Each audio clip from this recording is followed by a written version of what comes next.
RTV Audio. Descarga la nueva app y disfruta de los programas de RNE y nuestros podcasts originales. Espacio en Blanco, en Radio Nacional de España, con Miguel Blanco.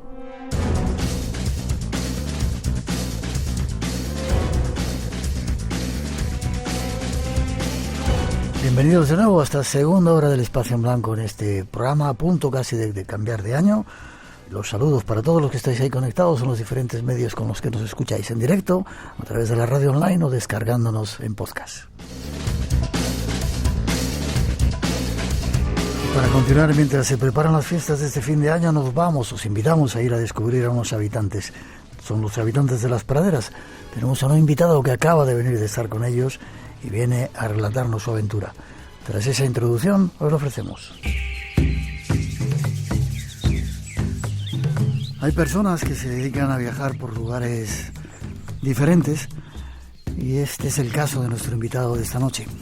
Nos vamos hasta Cartagena, creo, a hablar con Jorge Vidal Real. Buenas noches, Jorge. Hola. Buenas noches, Miguel. Pensé que estabas perdido todavía por Las Praderas. ¿Cómo estás? Bueno, ojalá. Muy bien, muy bien. Aquí de vuelta de nuevo. Bien. Déjame que cuente un poco la historia. Este señor es un viajero inquieto que en vez de irse a los sitios turísticos, pues en este caso se ha ido a Las Praderas a estar con esas tribus que han salido mucho en televisión porque conocemos muy poco de su historia auténtica y de la historia actual. ¿Por qué lo has hecho, Jorge, y dónde estuviste? Bueno, digamos que esto viene de muy atrás, no es una inquietud que me haya venido de hace 5 o 6 años de algún tipo de fiebre, esto viene de muy antiguo. Y bueno, después de haberme informado un poquito en la época que pude informarme, porque en los años 90 no había mucha documentación al respecto, pensemos que no había internet. Uh-huh. Y tampoco había mucha bibliografía en castellano. Entonces, después de haberme empapado una serie importante de libros, creí que había llegado el momento de intentar investigar qué es eso de las reservas, qué eran las reservas, o sea, qué es ese terreno que se les dejó a los nativos, bueno, a ciertas tribus, a ciertas naciones indígenas, como parte ínfima del terreno que ellos habitaban. Uh-huh. No hace mucho tiempo, como por ejemplo el caso de los nativos que a mí me interesan, que son los Lakota, los que se les suele llamar Sioux. Sioux, sí. Sí. Entonces, déjame que centremos un poquito. Vivían en territorios súper extensos, formas de vida, cazaban, sí. Eran felices. De repente llegan los colonos blancos y la joroban. Uh-huh. Lo joroban todo, ¿no? Sí. O parte de ello. Les quitan el territorio y los meten en reservas. Sí, después de estar batallando con ellos y el gobierno norteamericano gastarse una ingente cantidad de dinero, pues tienen que sentarse con los líderes y firmar tratados de paz. Uh-huh. Pero claro, esos tratados de paz no eran más que un engaño y un timo, y esos tratados se incumplían incluso antes de que se secara la tinta, como dice mi buen amigo Alexander White Plum. Uh-huh. Entonces, el primer tratado que se firmó con los Lakota, por ejemplo, fue en 1851, el Tratado de Fort Laramie, y después de firmar ese tratado e incumplirse, el gobierno norteamericano creyó que los Lakota y otra serie de tribus disfrutaban de mucha tierra, y para los colonos y los mineros pues necesitaban parte de esa tierra para enriquecerse, y se volvió a sentar el gobierno norteamericano con las tribus para firmar el segundo tratado de Fort Laramie de 1881, que tampoco se respetó hasta el día de hoy, que siguen peleándolo en los tribunales. Uh-huh. ¿Hubo más tratados? Con los Lakota no, pero con otras tribus sí, y ninguno prácticamente se ha respetado, porque al final se creó el sistema de reservas, se creó el sistema de cupones de alimentación para mantenerlos en el mendigaje, y bien es cierto que hay un grupo pequeño de tribus o naciones indias en Norteamérica que sí disfrutan de una economía bastante buena, como puedan ser los semínolas los Mikosuki y algunas tribus que sí que tienen una independencia económica bastante buena, pero en el caso de los Lakota, digamos que son los más pobres de Norteamérica.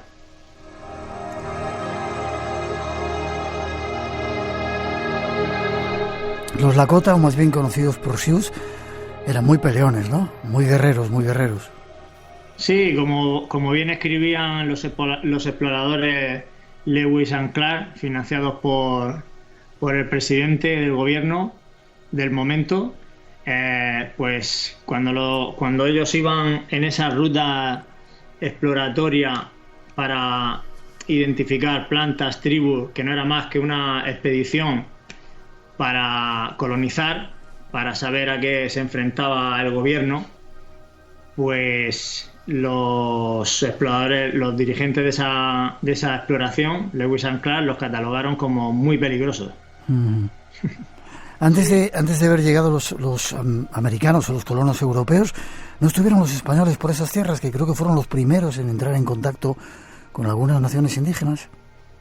Sí, lo que pasa que fue un contacto muy, muy efímero. O sea, estuvieron muy poco tiempo de paso, y los primeros contactos en los que ya hubo un trato, digamos que hubo un trueque y una relación más íntima, fue los tramperos exploradores franceses en el 1660, buscando para poder comerciar con pieles, porque venían del norte y se les acababa las pieles, habían esquilmado a prácticamente todos los animales de la zona de la que venían, que era de la zona de los Ojibwa, de los Cree, y querían dirigirse hacia el oeste, pero claro, se toparon con los Sioux, ¿no? Es que el nombre Sioux ya de por sí tiene su historia, y bueno, y al final les dijeron que se marcharan, que ahí no los querían. Claro, los franceses volvieron al norte, y cuando se toparon con sus amigos Ojibwa, le dijeron que se habían encontrado con una gente que le había dicho que se dieran la vuelta. Y entonces, claro, ellos no tenían ningún nombre para estas personas, y los Ojibwa, la tribu Ojibwa, les dijo que eran los Nadoweshu. Y al mismo tiempo que hacían Nadoweshu, hicieron un gesto serpenteante con las dos manos. Y entonces, en esa época, que tampoco los exploradores y los tramperos franceses hablaban perfectamente el Ojibwa, sino que se iban comunicando a través de gestos y de palabras que iban aprendiendo sobre la marcha, y bien es verdad que relacionándose con las nativas y haciendo y haciéndose mujeres indígenas de ellos, poco a poco, hasta que aprendieron el dialecto. Claro, Nadoweshu, lo que se terminó llamando en un principio fue como serpientes o pequeñas serpientes o pequeños enemigos, como le han llamado muchos antropólogos. Eso hasta prácticamente el día de hoy.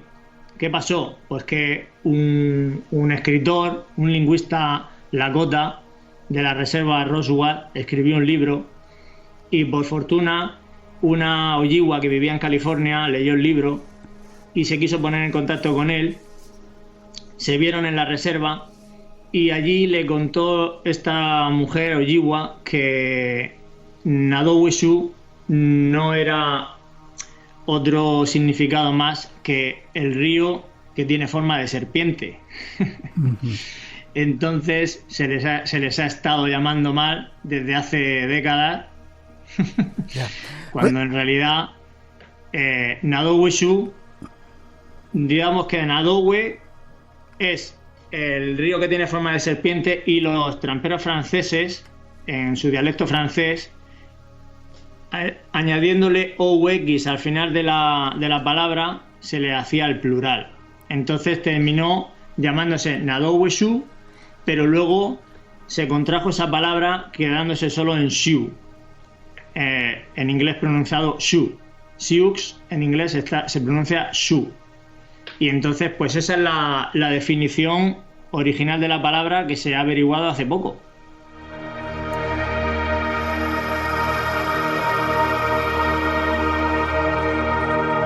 Muy brevemente. ¿Cómo vivían antes de que fueran a la reserva? Muy brevemente, porque luego quiero que me cuentes tu viaje. Estaban muy organizados, ¿no? Sí, muy sencillo. Eran nómadas y seguían al bisonte. ¿Tenían un territorio muy grande? Efectivamente, se movían entre el territorio de Wyoming, Montana, lo que es Dakota del Norte y Dakota del Sur hoy, Nebraska. ¿Y eran muchos? ¿Era una población muy grande? Sí, varios miles. ¿Se llevaban bien con las tribus de al lado, con las otras naciones indígenas? Pues no se llevaban bien con los Hidatsa, con los Arikara, con los Mandan. Eran enemigos acérrimos de los indios Crow, pero tenían buenas relaciones con los Cheyenne y con los Arapahoe también. Ya. Todo eso son películas que hemos visto de jovencitos, ¿eh? De los vaqueros, los Arapahoe y todos esos. Los Crow. La idea que me viene es que iban pintados de negro y eran muy malos, ¿no? Es una broma, es una broma. Vamos con tu viaje. De repente tú estás en Cartagena. ¿Y cómo se te ocurre ir a estos lugares? Aparte de que ya estabas un poco embebido y envenenado con el interés por las naciones indígenas, ¿cómo haces para llegar hasta sus territorios? Pues en el 2001, siendo yo un chavalín, con 20 y pocos años, reuní el dinero suficiente, un dinero deseado para poder cumplir mi sueño, que era viajar a Estados Unidos a las reservas. Entonces, ese fue un viaje un poco controvertido, porque la mitad del viaje fuimos a escalar en el Valle de Yosemite el Capitán por una ruta en medio de la pared, y la otra mitad del viaje la íbamos a dedicar a explorar las reservas de Dakota del Sur, que yo ya iba directamente a una en concreto. ¿Qué pasó? Pues que cuando llevábamos unos 13 días de viaje y estábamos en el Valle de Yosemite,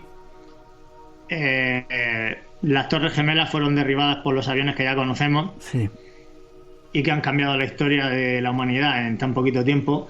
Y entonces el compañero de viaje con el que escalé el Capitán se decidió volverse para España, porque aquello estaba muy revuelto y el país estaba bastante fastidiado. Y pensando que a lo mejor iban a cerrar de nuevo los aeropuertos, que bien es cierto que estuvieron cerrados una semana hasta que pudimos volar de nuevo con un vuelo interno hacia si no recuerdo mal, hacia Minneapolis. Entonces, la que era mi novia, que también vino a ese viaje, se quedó conmigo y los dos hicimos ese vuelo solos y nos internamos desde Minneapolis en las Dakotas para visitar las reservas. Y entonces ese fue la primera toma de contacto que tuve, que tuve una sensación muy extraña, porque cuando pisé la primera reserva, porque tuvimos que atravesar desde el aeropuerto de San Paulo, alquilamos un coche, bajamos hacia el sur y luego hacia el oeste atravesamos el estado de Dakota del Sur hasta que entramos en la primera reserva que nos topamos, que fue con la de Roswell, y tuve una extraña sensación como si yo ya hubiese estado antes ahí. Ya. Déjame que te pregunte cosas. ¿Es fácil viajar por Norteamérica, por esos lugares? ¿Cómo? Que sí es fácil viajar por Norteamérica, por esos estados poco conocidos. Coges un coche y te puedes ir por cualquier lugar. Nuestro modo de viajar es en tienda de campaña. Ya. Entonces, bien es verdad que si nos pilla llegar de noche a algún sitio y al sitio al que vamos no lo conocemos bien, a lo mejor esa noche la dormimos en un motel, pero nosotros llevamos el coche cargado de comida, con equipo de montaña, vale. Y entonces vamos buscando los sitios apropiados para poder montar nuestra tienda y pasar unos días, un día o lo que sea. Vale, ¿y nadie te dice nada? ¿Te puedes hacer tranquilamente?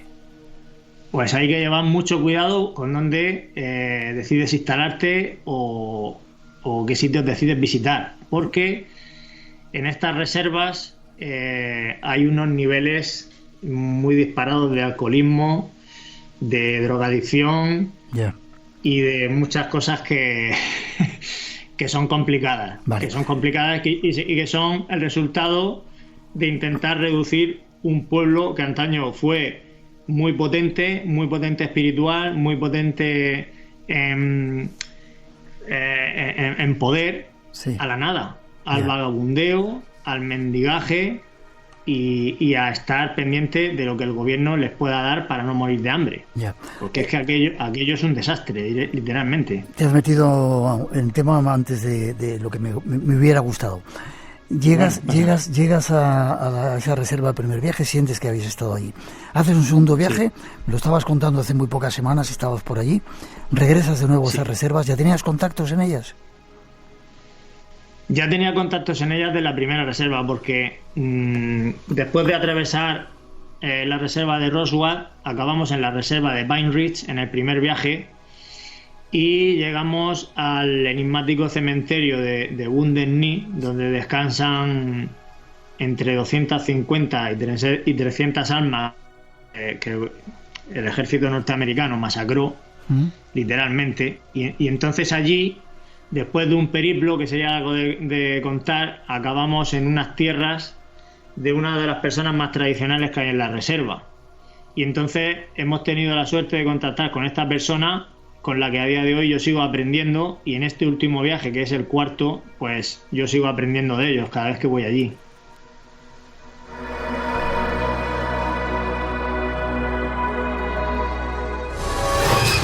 En Radio Nacional, el misterio continúa.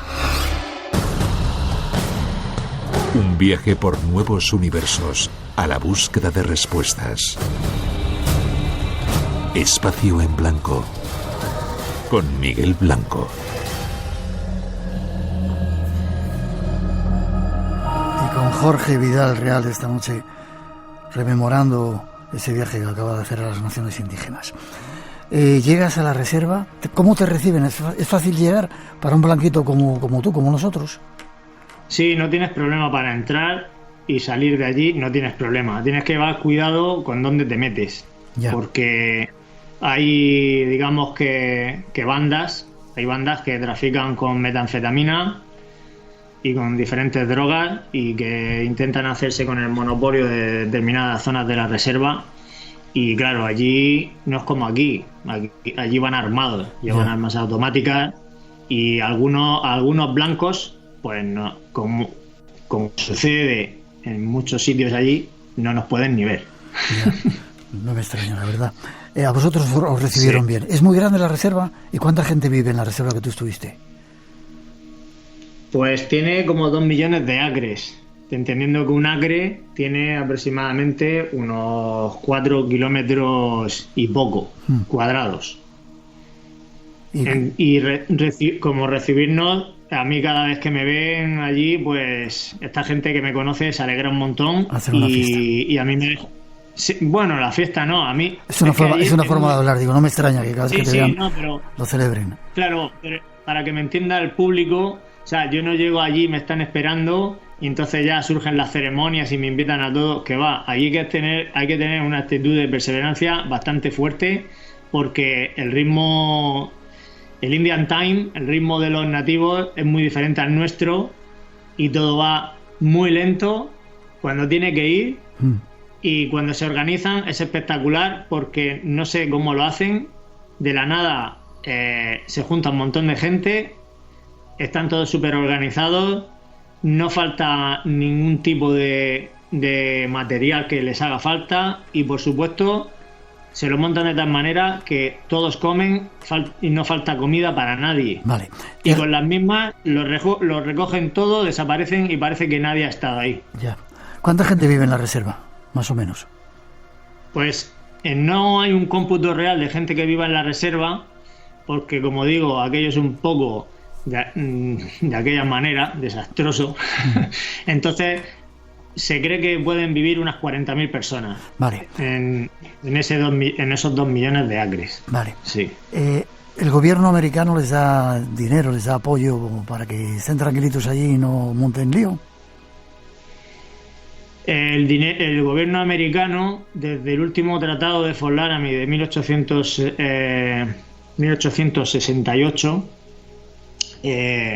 no ha cumplido nada de lo que les tenía que dar, y a día de hoy prácticamente todos los miembros de esta reserva, digamos que son mendigos del Estado. Entonces viven de los cupones de comida, y mucha gente no tiene vivienda. Las viviendas que tienen son de chapa, tienen un mal aislamiento. Allí vamos a pensar que hay inviernos muy duros de aproximadamente unos 50 grados bajo cero de los nuestros. Imagina las condiciones. Hay 20 familias, a lo mejor hay 22 personas viviendo en la misma. Las casas no son como las de aquí de obra, son mobile home, son como si fueran caravanas, casas prefabricadas, rectangulares, con un depósito de queroseno como combustible y ya está. Y pues casa que se rompe, pues casa que para poder arreglarla tienes que pasar años hasta que te vuelvan a dar una nueva o te la reparen. Es duro. Y decías que hay un alto grado de alcoholismo y de drogadicción, un poco para olvidar esas condiciones, porque han perdido un poco su esencia, ¿no? Ese orgullo que tenía y esa dignidad de nación indígena. Sí, porque ahora mismo hay un paro de un 90%. Y, por ejemplo, este amigo que tengo, Alexander White Plum, lleva intentando montar un negocio sostenible para poder dar empleo a bastantes indios en la reserva, a bastantes compañeros suyos, pero el gobierno no para de hacerle la vida imposible. Por ejemplo, el negocio que ha intentado montar es un negocio que aquí en Europa es de lo más normal, es un negocio que allí se llama hemp, que es cáñamo industrial, que es plantar cáñamo y crear diferentes materiales. Serían aislantes para viviendas, ropa, alimentación, diferentes elementos. Entonces el gobierno, la primera vez que plantó cáñamo industrial, que si no recuerdo mal fue en el 98 o en el 99, la DEA entró en la reserva de manera ilegal porque no tiene jurisdicción allí. Y a las 6 de la mañana los sacaron a todos de la casa y los encañonaron. La DEA cortó todas las plantas y las quemó delante de ellos. Y con las mismas se marcharon.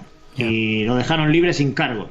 Él ha plantado varias veces y siempre que voy a hablar con él me dice que intenta montar una economía y que no le dejan. Y de hecho, uno de los grandes problemas que yo, estando la última vez con él, le dije, voy a intentar hacer lo posible para que por lo menos en España se pueda saber qué es lo que ocurre aquí, es que la Oficina de Asuntos Indios, digamos que es el organismo gubernamental que controla todo lo que ocurre dentro de la reserva.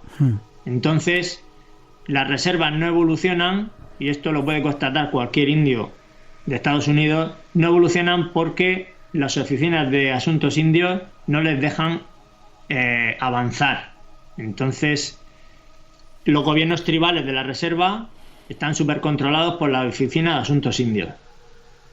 Literalmente. Ya. Déjame que pongamos un poquito de música. Sí.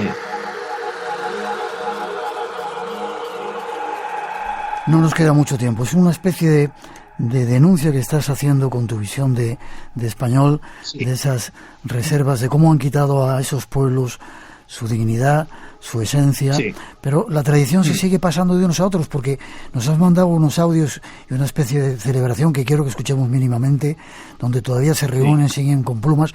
Es decir, el espíritu de los indígenas sigue vivo, se transmite a los niños. Pues, por ejemplo, en esas ceremonias que he tenido la oportunidad de filmar, son ceremonias que puede asistir todo el mundo. Allí participan niños, mujeres de todas las edades, hombres, ancianos, como habrás podido ver, y es un evento, digamos, que en el que ellos pueden explayarse con su identidad. O sea, allí la mayor parte de la gente es nativa americana y se sienten a gusto, como en los viejos tiempos, reuniéndose miles de personas y es un espectáculo.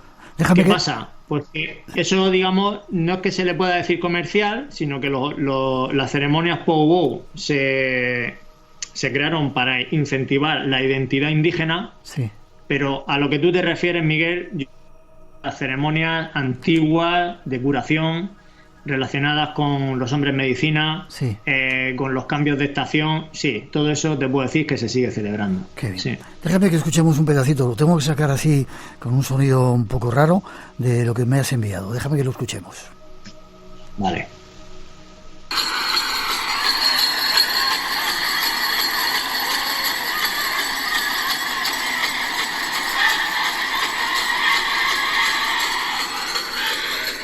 En el vídeo que hiciste se ve un montón de personas vestidas con plumas y de alguna manera un poco recuperando la tradición, ¿no? Sí. Pero como decía, sí. Eso es una especie de reunión de tribus en el que ellos pues pueden reunirse un montón para incentivar esa identidad y sentirse a gusto, compartiendo, festejando, y luego aprovechan también para hacer una competición de a ver quién es el que mejor baila, quién es el que tiene el mejor trajes que ves ahí. Parece como si estuvieran hechos de un día para otro, pero me comentaban hace años que para poder tener esos trajes tan elaborados, con tantos abalorios, con tantas campanas, con tantas plumas, sí, pueden pasar años, ya, porque todo eso es súper caro, es súper difícil de conseguir. Hay unos que tienen plumas que a lo mejor pueden conseguir de animales que se encuentran fallecidos, otros que a lo mejor ellos mismos cazan para comer, o incluso plumas que ni siquiera son reales, que están hechas como de plástico. Yeah. Claro. ¿Nos das permiso para ponerlo en nuestras redes sociales para que lo vean los oyentes? Claro que sí, Miguel. Vale, déjame que escuchemos otro fragmento pequeñito de una reunión que parece que están cantando.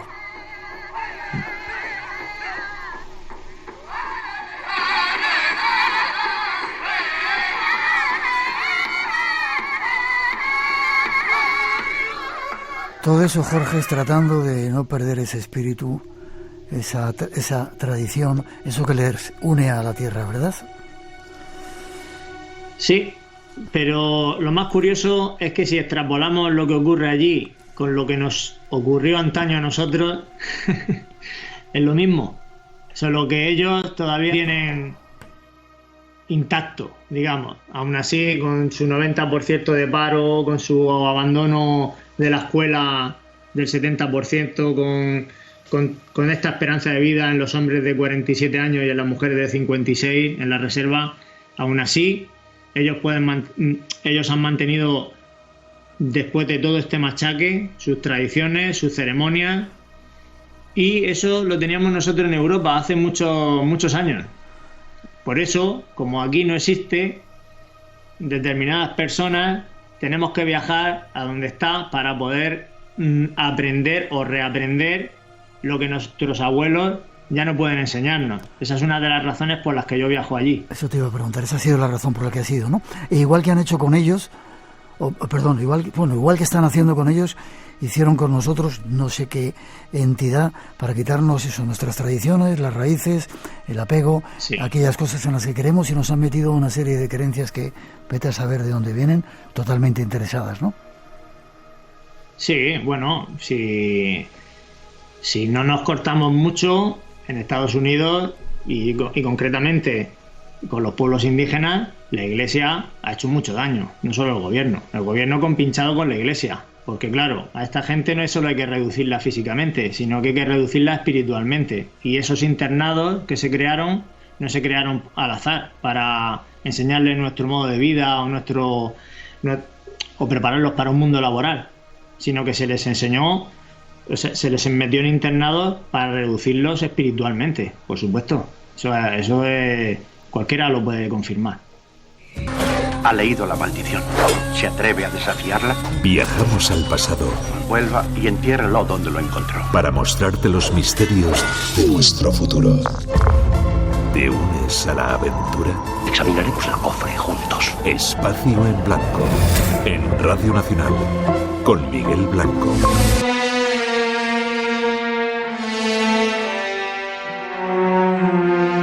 En los próximos minutos, en este casi final de año, comience otro. Queremos presentaros a un nuevo compañero que se suma al Espacio en Blanco. Se dice por ahí que el Espacio en Blanco ha sido durante esta larga trayectoria una escuela para nuevos periodistas que les gusta el mundo del misterio. En él, eso sí es cierto, han empezado muchas de las personas que están ahora en este mundo mágico en el que estamos, y queremos seguir abriendo esa puerta, dando oportunidades a las nuevas voces, a las nuevas personas jóvenes que quieren entrar en este mundo. Y este es el caso de lo que queremos hacer hoy, presentar a un nuevo compañero, David Vargas, que llega al Espacio en Blanco. Buenas noches, David. Buenas noches, Miguel, ¿qué tal? Periodista, ¿no? Estudiante de periodismo ahora. Sí, cursando el máster, además con Radio Televisión Española aquí en Sevilla. Vale. ¿Te gusta el mundo del misterio? ¿Tienes una página web, un podcast? Yo ya no sé lo que es, que se llama Más allá de la verdad.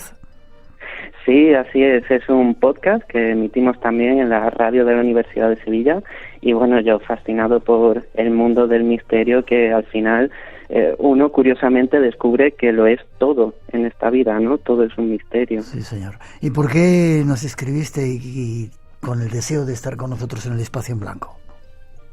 Bueno, porque Radio Nacional es para mí, algo que llevo muy dentro desde niño, y bueno, poder formar parte, ¿no?, de esta familia del misterio con vosotros en el programa, que es todo una escuela, ¿no?, como habéis dicho, pues para mí es absolutamente todo un honor poder formar parte de Espacio en Blanco. Pues este va a ser nuestro nuevo compañero. Alguien que se incorpora al equipo del Espacio en Blanco y que nos va a traer algunas piezas hablando de extraños misterios. Creo que el de hoy tiene que ver con Japón, ¿no? ¿No lo vamos a desvelar mucho? Sí, así es. De Japón es un misterio terrible, bueno, pasado totalmente histórico, y bueno, la verdad que es durillo, pero bueno, sucedió así y debe conocerse. Vale, pues vete preparando más. David Vargas, bienvenido al Espacio en Blanco con esa pieza que nos ha preparado. Os dejamos un fuerte abrazo, David, y como te digo, bienvenido. Pues muchísimas gracias, Miguel, es todo un honor. Un abrazo. Hasta pronto.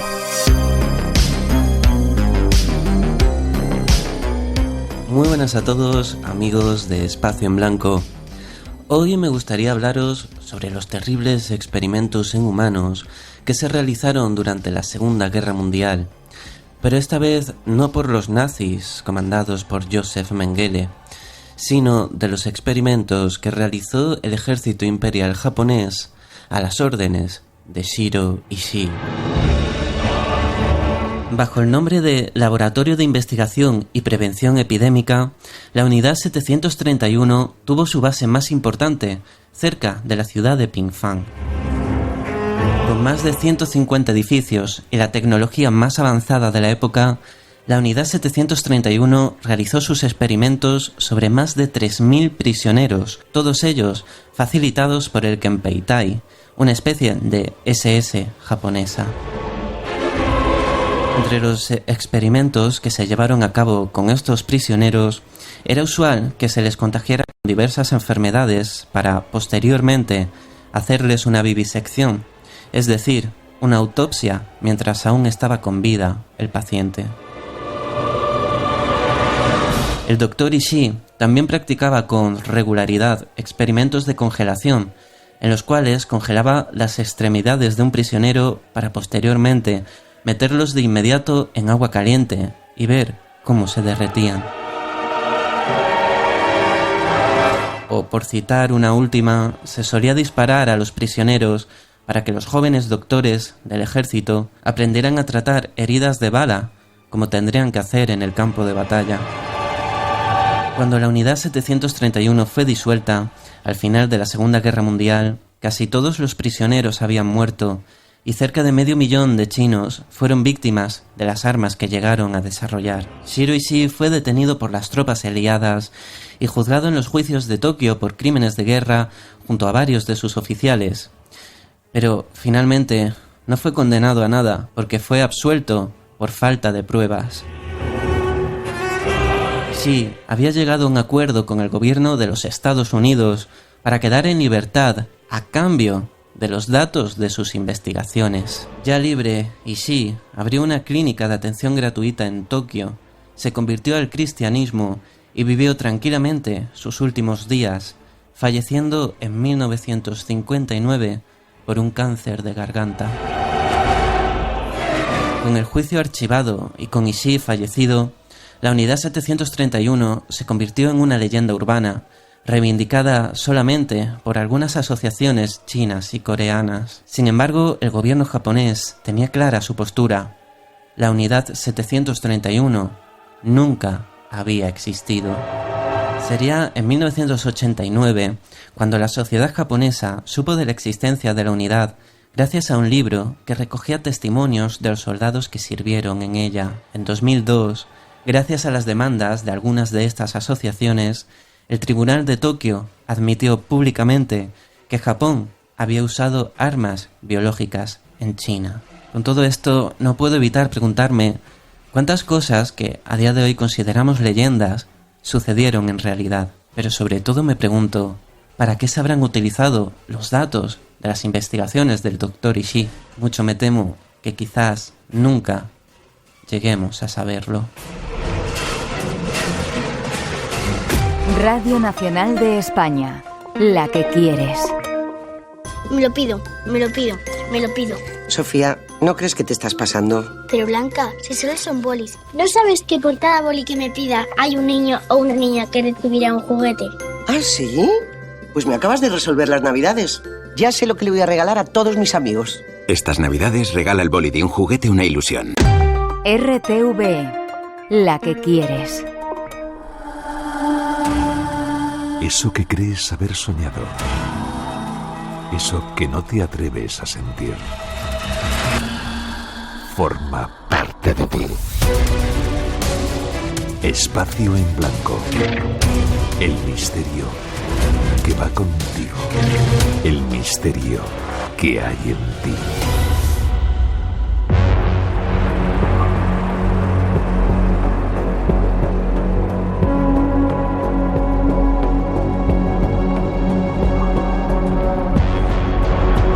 Juan Gómez, nuestro compañero, ya está preparado y nosotros listos para escuchar algunas de las historias que nos trae. Buenas noches, Juan.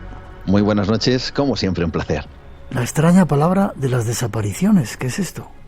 Pues es una palabra que no tiene un significado muy claro, aunque bueno, vamos a descubrirlo a medida que estemos hablando esta noche, pero la palabra es croatoan y dicen que está asociada a diferentes desapariciones a lo largo del tiempo, a lo largo de la historia. Vamos a intentar averiguar si esto es así o no.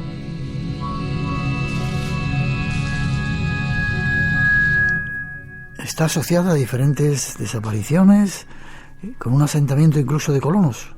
Así es, este es la primera de las historias, además es llamativa, puede que incluso muchos de nuestros oyentes conozcan parte de esta historia porque desde luego es un auténtico misterio que ya tiene siglos de antigüedad. Es la primera y más llamativa desaparición que ha ocurrido y que ocurrió en el siglo XVI, en la conocida como isla Roanoke o Roanoke, que está, para que la situemos, frente a la actual Carolina del Norte, en Estados Unidos. Bueno, pues en esa época hasta allí llegó un grupo de colonos ingleses y se establecieron en la isla. Y todo comenzó cuando esos 119 colonos que eran británicos, compuestos exactamente por 90 hombres, 17 mujeres y 12 niños, y que fueron liderados por un hombre llamado John White, se asentaron en ese lugar para supuestamente expandir, ¿no?, los intereses británicos en la zona. Lo que sabemos es que tras varios meses comenzó a haber una tremenda escasez de recursos y John White tuvo que regresar por provisiones. Pero John, fíjate, curiosamente, no pudo regresar a la isla hasta 3 años después debido a una contienda que tenía Inglaterra con España. Pero cuando regresó, y aquí viene el misterio, el asentamiento estaba totalmente vacío, no había rastro. El asentamiento estaba completamente abandonado. Incluso John White buscó entonces una cruz de Malta, porque esta era la señal que se había acordado en caso de que los habitantes de la colonia quizá tuvieran que marcharse, hubieran decidido irse. Pero en vez de eso, se encontró tallado en un árbol esa extraña palabra, croatoan. Jamás se supo nada de esos 119 colonos y aunque se han postulado diferentes soluciones, nunca se ha podido solucionar este misterio. Y es aquí, en esa isla y en esa desaparición, donde conocemos esa enigmática palabra, croatoan, que luego dicen está asociada a otras desapariciones extrañas. Miguel. ¿Tiene algún significado la palabra? Pues curiosamente croatoan es una palabra nadie sabía qué significaba hasta que finalmente se descubrió que era como se designa a una tribu que habitaba en la zona. Lo sorprendente, y aquí comienzan ciertos enigmas, es que esa tribu estaba convencida que en la isla o la isla estaba habitada por espíritus malignos a los que había que temer y de los que había que defenderse. Bueno, pues según esta tribu, cuando fue preguntada, afirmaron que fueron esos espíritus los que se llevaron a los colonos. Bueno, y hay que decir, quien apunta, en este caso, que quizá en realidad esta fue una excusa y que esta tribu, los Croatoan, en realidad acabaron con la vida de los colonos, pero lo cierto es que jamás se encontró ningún resto humano que pudiera verificar tal cosa. Otra solución propuesta fue que los colonos, o algunos de ellos al menos, se integraron entre las tribus de la zona. Y esto, curiosamente, Miguel, propició, fíjate, en el año 2005, hace relativamente poco, que se realizara un estudio genético en la población para averiguar si esto era así, pero no se halló rastro de esa huella genética. Así que la desaparición de esta colonia, de más de 100 personas, sigue siendo un auténtico misterio. Qué curioso. ¿Tiene que ver algo también con el escritor Edgar Allan Poe? Sí, además quería comentar esto brevemente, pues hay quien ha vinculado esta palabra a Edgar Allan Poe, afirmando que en su lecho de muerte pues no paraba de repetirla, no dejaba de decir Croatoan aparentemente. Esto es algo que he de decir es absolutamente falso y que además lo encontramos de manera muy recurrente en Internet. Aunque sí parece que Edgar Allan Poe sí pronunciaba una palabra en esos últimos momentos, la palabra aparentemente era Reynolds, quizá alusivo a una persona justo antes de morir, pero esto tampoco está comprobado del todo. Lo que sí está comprobado es la aparición de la palabra Croatoan, en este caso vinculada a otras desapariciones extrañas. Por ejemplo, a una piloto, Amelia Earhart, efectivamente.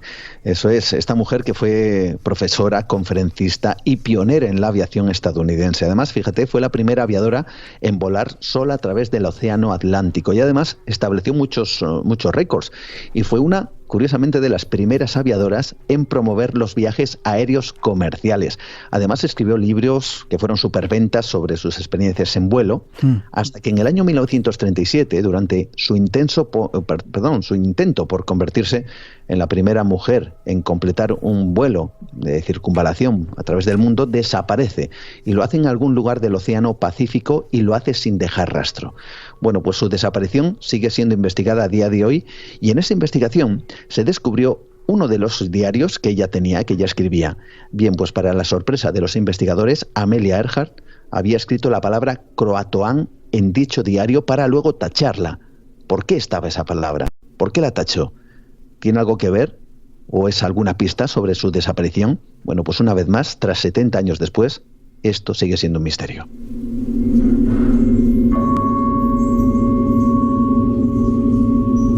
Qué curioso y extraño. ¿Está vinculada también la desaparición de otro escritor con la palabra? Ambrose Bierce. Ambrose Bierce, efectivamente. Ambrose Bierce, que fue un escritor y periodista norteamericano, por cierto, que realizó varias obras donde utilizaba, vamos a decir que un humor bastante oscuro y macabro, pero ojo, porque este escritor estaba, seguro que esto te va a sorprender, estaba profundamente interesado en la ufología y en lo que llamaban asuntos extraterrestres, y ya hablo de principios del siglo XX. Bueno, pues Bierce en el año 1913 viaja de Washington a México para, recorrer algunos campos de batalla de la guerra civil que se estaba produciendo en ese momento. Bueno, pues este hombre durante su estancia desaparece de manera misteriosa, prácticamente se desvanece. Tan solo quedó una carta que fue fechada el 26 de diciembre de ese año y una palabra que quedó escrita en una de las maderas de su cama. No me digas cuál. La palabra, efectivamente, te la puedes imaginar, ¿no? Era Croatoan. Bueno, pues la desaparición de este escritor incluso está asociada a la conocida como la zona del silencio, donde dicen que pasan cosas extrañas, tú lo conoces muy bien, y también a esta extraña palabra que una vez más nos deja, valga la redundancia, sin ellas, sin palabras. ¿Qué significaba? ¿Por qué lo escribió? ¿Y por qué esa vinculación entre lo extraño, lo misterioso, los asuntos extraterrestres, como él decía, o esa palabra Croatoan? Qué increíble. ¿Tuvo que ver también con un famoso ladrón de diligencia esta palabra? Porque ya me deja sin palabras ya otra vez. Claro, es que esto es alucinante. Efectivamente, un ladrón llamado Charles Earl Bowles, conocido como Black Bart, algo así como el negro Bart, ¿no? Bueno, pues es curioso porque se dice que este hombre era uno de los atracadores de diligencias más raros del oeste. Decían que era bien educado, tenía gustos refinados y además conocido, dicen, por sus buenos modales. Pues a pesar de todo, finalmente fue detenido tras cometer en un periodo entre 1875 y 1883 un total de 28 asaltos a diligencias. Obviamente fue detenido, fue condenado y recluido en la penitenciaría de San Quintín, que está en California, donde pasó 4 años. Bueno, pues aquí comienza el misterio, porque tras esos 4 años sale en libertad y desaparece para siempre. Jamás se le ha vuelto a ver, jamás de hecho se le vio ni vivo ni muerto. Una desaparición que es todo un enigma y que es causa de auténtico, yo diría que dolor de cabeza para los investigadores, a los que se añade un enigma más que ya te puedes imaginar, Miguel. Lo que se encontró en su celda tras salir en libertad.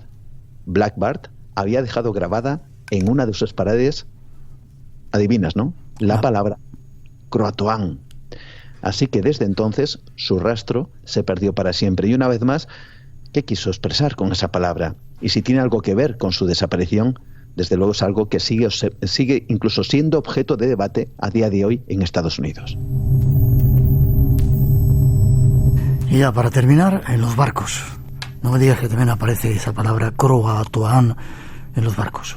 Así es, hablamos de un buque, una goleta estadounidense llamada Carol Derring. Verás, en el 29 de enero de 1921, este buque, el Carol Derring, que en realidad era un carguero, pero era muy extraño porque tenía incluso velamen, era una cosa muy curiosa. Bueno, pues este carguero, este buque, Carol Derring, fue avistado por otro buque cuya tripulación, por cierto, se percató de algo extraño, ¿no? Usando un megáfono, avisaron a la tripulación de este buque, del Carol Derring, que habían perdido 2 de sus anclas, algo que es realmente grave. Pero lo curioso y lo sorprendente es que no recibió ninguna respuesta. Bien, al día siguiente, el Carol Derring fue encontrado encallado frente a un cabo llamado Cabo Hatteras. Quédate con este nombre, Cabo Hatteras. Uh-huh. La sorpresa de los rescatistas fue mayúscula, porque cuando abordaron el buque, pues no había rastro de la tripulación. Tampoco había huellas por la zona, pero más misterioso aún era que la comida, esto está documentado, que la comida estaba preparada en la cocina, en los platos, pero sin tocar. Era como si los tripulantes hubieran salido despavoridos. Bien, cuando se examinó el cuaderno de bitácora, que es el diario de a bordo del capitán, por cierto, un hombre llamado Thomas Jacobson, se encontró escrita una última palabra. Y esa era Croatoan. Pero, para más misterio, he dicho que te quedaras con ese nombre, el Cabo Hatteras. El Cabo Hatteras, donde fue hallado el buque, está en las costas de Carolina del Norte, a muy pocas millas náuticas de la isla de Roanoke o Roanoke, donde desapareció esa colonia de británicos y cuya única misteriosa pista fue una vez más esa palabra, Croatoan.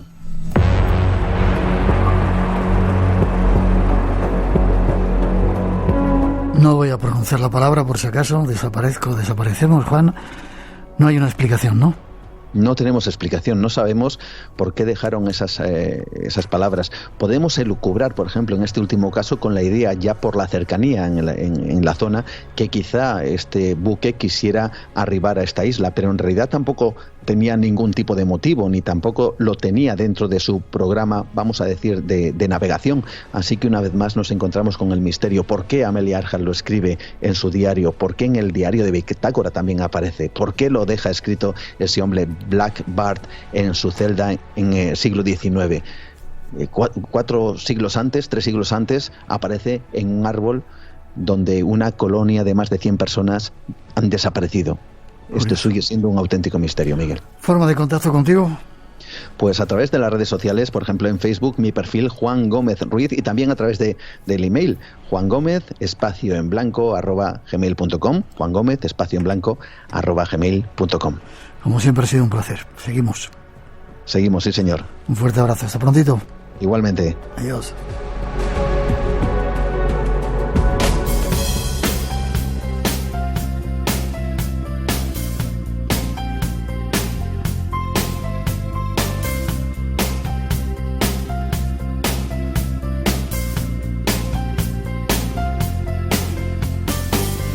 Ya nos vamos por hoy, os dejamos con nuestros mejores deseos para este año nuevo que ya casi comienza.